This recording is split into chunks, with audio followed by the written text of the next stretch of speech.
So this problem says, determine if each infinite geometric series converges or diverges. If it converges, find its sum.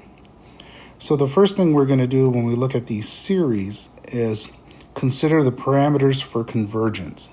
So consider, when we talked about convergence, the R had to be less than 1. The absolute value of R. What that means for us is that means R has to be between 1 and -1. And then we can say it converges. So just something to keep in mind as we go through these. And it really is just that simple. Once I realize my R is between -1 and 1, then I can say it converges, and then I can also find its sum. And how do we find the sum? It's right here. Remember this formula we talked about in the last video. So that was the series is going to equal A1 over 1 minus R. So that's what we're going to deal with here. Okay, so anyways, let's get back to our problem. Okay, so now I need to determine what my R is. And we do know, it told us in the beginning that these were infinite geometric series. So we know that there has to be a multiplier here. Okay, and we just have to find out what that is. So one way we can do it is we can say, okay, 2 times R has to equal 4/3 to get the next one. And that would equal A2, wouldn't it? Because remember, this is A1, that's A2. So to get from A1 to A2, I have to multiply it by something, this common ratio. That's why they use the letter R. So anyway, so I can set it up this way, 2R equals 4/3. And what would I do here is I would actually just divide by 2. And I would think of it as 2 over 1, right? Because this one's a fraction. So then I multiply by the reciprocal. So that's 4/3 times 1/2. So those simplify. That's going to be a 1. That's going to be a 2. So I get 2/3. So 2/3 is that common ratio. So we'll say R equals 2/3. And then we'll consider, and if it converges, that means my R is going to be between 1 and -1. And 2/3 definitely is inside of that parameter, or those parameters. So we can say this converges. Okay, we can say the series converges.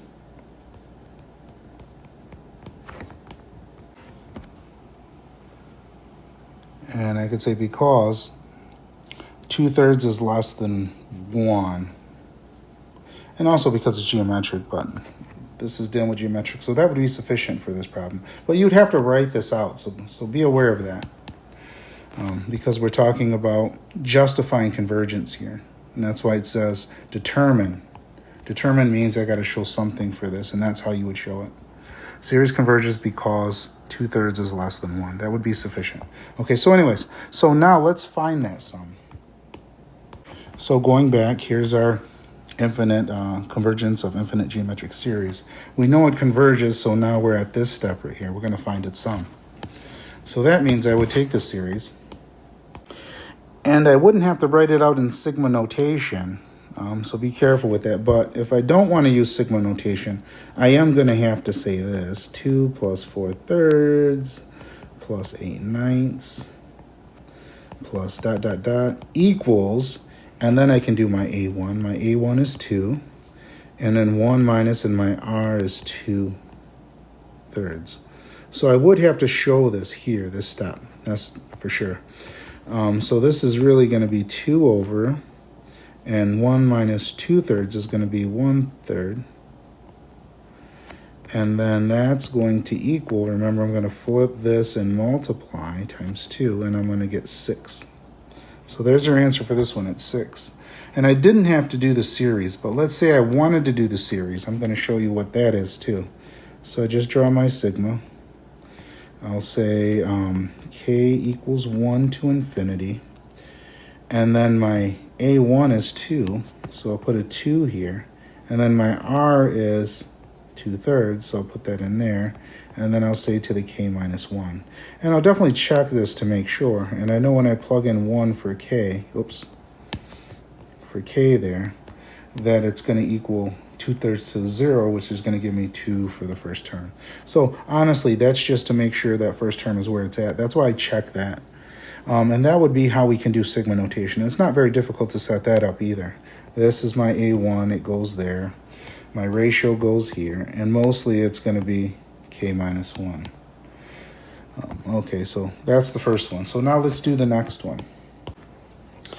Now for the next one, we have to think about what that ratio is now. So when I go from 9 to 12, I can just set it up the same way. So 9 times my r is going to equal 12. And then I divide by 9. So my r is going to be 12 over 9, which simplifies to 4/3. Okay, so I know my r is 4/3 now. So I could say this. Now think about this 4/3. In the previous problem, remember what had to happen here. If it converged, it would have to be less than 1. But this one is 4/3. The absolute value of it is greater than or equal to 1, which implies, and I should honestly say geometric series. The geometric series diverges. Because if it's not less than that 1, it diverges. So remember that. Or equal to, and that's why I put the equal sign there as well. So just make sure you keep that in mind too. If it equals 1, it definitely is going to diverge. Because think about this. If I'm taking 1 and I keep adding 1 on and on and on and on, I'm definitely going to get to infinity as I go to infinity. It's going to not have a cap. So 1 even diverges. So just keep that in mind. Okay, so then for the next one now, the last one here. First thing I'm going to look at is r. So I'll say negative 1/2 is less than 1, which implies the geometric series converges. So that means now I'm going to actually find the sum, because remember when we said if it converges, find its sum. So that's what we're going to do now. We're going to find the sum of this. So again, same way. We just set it up previously. So I'm going to write this out. K equals 1 to infinity of 4 to the negative 1/2 k minus 1. And I'm just going to use my handy dandy formula. So I'm just going to write the formula out so you can see what I'm talking about here. So this is 1 minus r. So my A1 is going to be 4 over 1 minus, and my ratio is negative 1/2 here. Okay, so now that's going to equal 4 over 1 plus 1/2. Because a minus and negative is going to get me a plus there. So that's going to be 3/2 on the bottom. So I'm just going to write that over here. 4 over 3/2. And that's my divide symbol there. So I'm going to flip this one here and multiply times 4. So then that's really going to be 4 over 1 times 2 over 3, which equals 8/3. So that's our answer for this one here. And then the answer for the previous one, it diverges, and the one before that, it was 6 here. So there's our answers for those.